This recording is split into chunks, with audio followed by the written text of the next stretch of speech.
You know, you've got people like Reed in Washington, who a man who's in prison today, Abramoff, said that he was on his team when he was a lobbyist, and he was the only Democrat on there.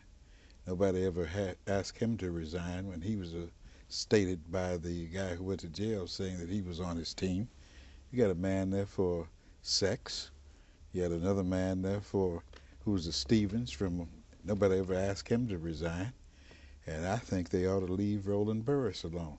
I mean, if I'm aware of what I'm aware of, because I've been a committeeman, all right, I know the process, and you know, I'm just going to tell the truth, and you don't have to verify this. But they all sit up there and talk that stuff about paying to play.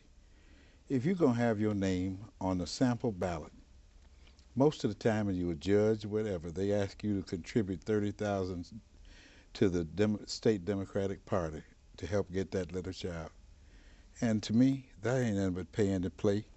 I don't care what they say, because I've seen that operate that way. So I'm a committeeman, so I can corroborate exactly what you're saying. All right. Especially with the judges. All right. So you paying $30,000, and you talking about this man, and yet you all collecting $30,000 from somebody that's trying to get elected to a legitimate, lawful office, and they say they're Democrats, or they say that they're Republicans in some cases, and they just want to have their name. If you say you with them, and then ask for a contribution is one thing, but to tell them a specific amount, that's a different thing. See, nobody talks about that, so I had to bring that up, because to me, that's even worse, because that's paying to play, and that's a whole lot more money than they talking about. Well, what you're talking about is $30,000, and that's a one-shot deal as compared to a long litany of charges leveled against the former governor, but I don't want to go into that right now. You have a program out that, you know what, I mean, adolescents, they're going to have to wait longer to get a driver's license, I believe. And I think that's good, but what made you do that? I mean, well, I think it's good. In Tazewell County, which is outside of Peoria, Illinois, within a 15-month period of time, 15, 16-year-olds lost their lives. Yes. The greatest cause for loss of life for young drivers between the ages of 15 to 20 is automobile crashes. And so a gentleman by the name of D'Amico, Representative D'Amico, came to me and he said, I'd like to change the driving age from 16 to 18. Yes. Will you help me? And I said, well, in the northern part of the state of Illinois, we have adequate transportation where people can get from point A to point B. Yes. But in central Illinois and southern Illinois, they rely on automobile, an automobile in order to get them from one place to the other. Yes. And I said, what we can do, we can increase the number of hours that they must use for training. Yes. From 25 hours to 50 hours, and then add 10 hours at night, and then extend the period from 3 months of driving with your parents to 9 months, the fall, winter, and spring months. And he bought into it, and as it turned out, that bill became law. And then we decided that there was a lot more that we needed to do. And so we found that nighttime driving creates a problem for our young drivers. Yes. So we limited the number of hours on weekends, 11 o'clock at night. During the week, it's 10 o'clock. And then there are 3 exceptions. If by chance you are gainfully employed, yes, or if you're involved with a school-related activity, or if by chance there's an emergency, then you can drive. We also found that when you have too many friends in the car with you, friends, yes, create problems for the young driver. So you can only have one friend in the car with you for a 1-year period of time. For example, if I'm the driver and I pick you up, and yes, then I pick up the alderman and I'm stopped, yes, I'm going to get a ticket, and the alderman's going to get a ticket. Yes. You are the only legal person within the automobile. We've also done something else. Schools would allow you to, their driver's ed teacher would only spend 1 hour behind the wheel with the young driver. Okay. And so with the new law that we put in place, it's 6 hours behind the wheel as compared to 1 hour. See, they were using the simulator, which is good, mm-hmm, but we want the hands-on experience with a qualified driver. We also put on our website, www.cyberdriveillinois.com, yes, sir, a contract between the young driver and the parents, which means that if you violate the spirit of the contract, then the parents will be able to take the keys from you for a period of 2 weeks or 3 weeks or whatever the period of time that you decide. We will also give on our website the parents a PIN number. Okay. And the PIN number will allow parents to go online to find out the driving habits of their child. That's good. So we've done a lot of things in helping our young drivers to get from point A to point B. Now, this program started on January 1, 2008, and we have measured it this year, and it seems like 40% fewer fatalities at the hands of our young drivers as a result of this program. Oh, that's excellent. That it really is.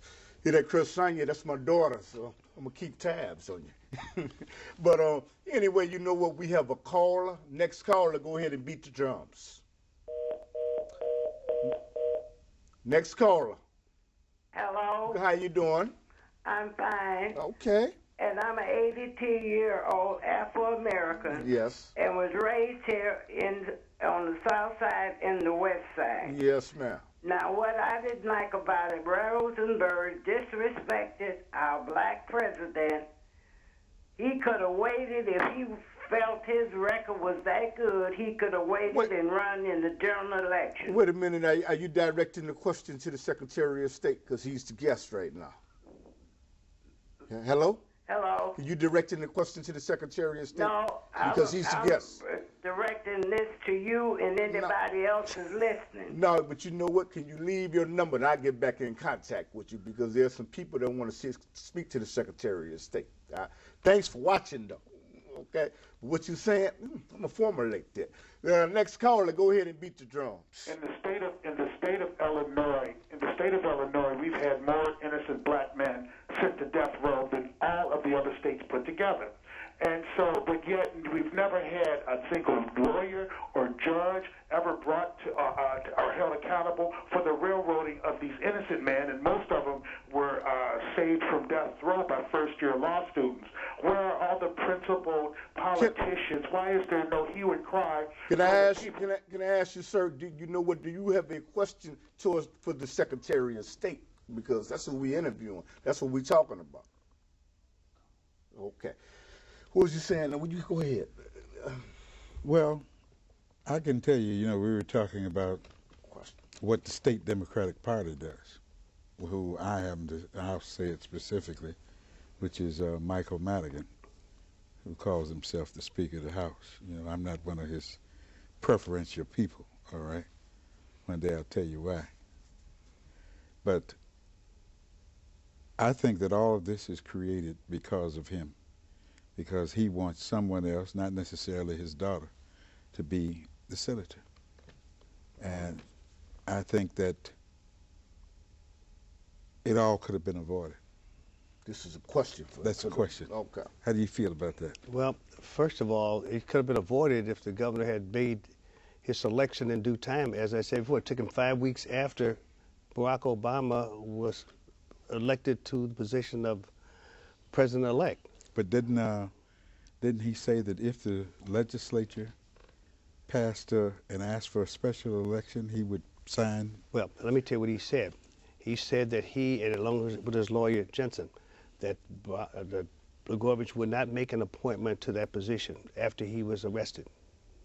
And then they approached the General Assembly, and they were concerned about spending $40 million or $50 million for an election for one individual. Yes, sir. Considering the fact that the state was $9 billion in the hole. 9 to 14. Well, somewhere between that. I think that's ludicrous to even spend any money on a special election. Well, see, if he had handled it right, then we would not be talking about that. And legally, I'm not a lawyer, and legally, there is no vacancy. And you can't have a special election unless there's a vacancy. Well, if Barack Obama is the president-elect, yes, and you have to have 2 senators representing your state, I miss. And without him, there would have never been the stimulus package probably wouldn't have got passed. Well, yeah, I understand that, but I'm just responding to you saying a vacancy. If Barack Obama is the president-elect,